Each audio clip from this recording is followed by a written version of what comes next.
देवता धामी आके जोहारे, करे सबो जयकार। नवरात्रि में मेला लगे है, देखे पर सिंगार, देख सिंगारिला माते श्री के, भगत करे साज सतवंतिन दाई रुचमुच सिंगारी हो, तोरे दरस बर आए देवता नर नारी हो। साज सतवंतिन दाई रुचमुच सिंगारी हो, तोरे दरस बर आए देवता नर नारी हो। साज सतवंतिन दाई रुचमुच सिंगारी हो, तोरे दरस बर आए देवता नर नारी हो। साज सतवंतिन दाई रुचमुच सिंगारी हो, तोरे दरस बर आए देवता नर नारी हो। तैं हसत जुगहीन माता, तैं हसत जुगहीन माता, लक्ष्मी दुर्गा कारी हो।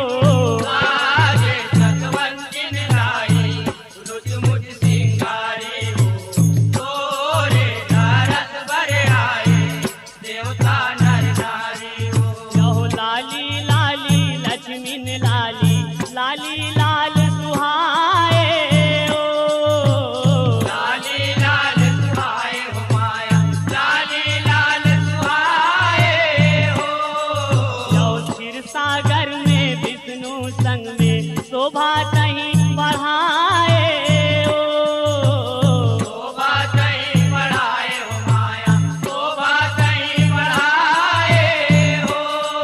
जो कमलायो बिमला तेहि, कमलायो बिमला तेहि, सीता जनक दुलारी हो।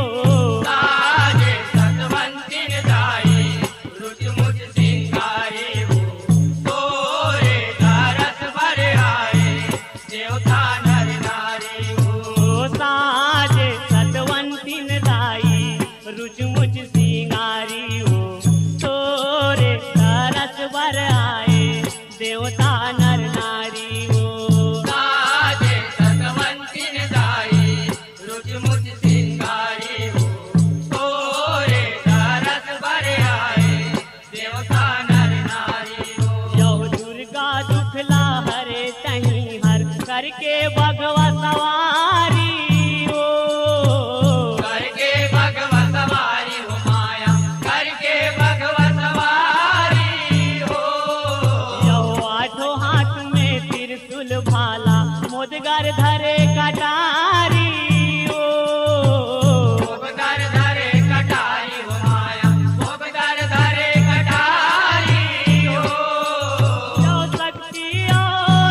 देवता नर नारी हो साजे सतवंतिन दाई रुच मुच सिंगारे हो तोरे दरस भर आए देवता नर नारी हो यह दुर्गा माता एक हवस से तीन ठन रूप चिन्हाते हो दिन धन रूप चिन्हाते हो माया दिन धन रूप चिन्हाते हो यह तोर रूप के दर्शन करके साधु संत भरमाते हो साधु संत भरमाते हो माया साधु संत भरमाते हो यो सोचत घलो प्रेम हरैते सोचत घलो प्रेम हरैते ठाड़े तोर दुआरी हो साजे सतवंतिन दाई रुच मुझ सिंगारे हो तोरे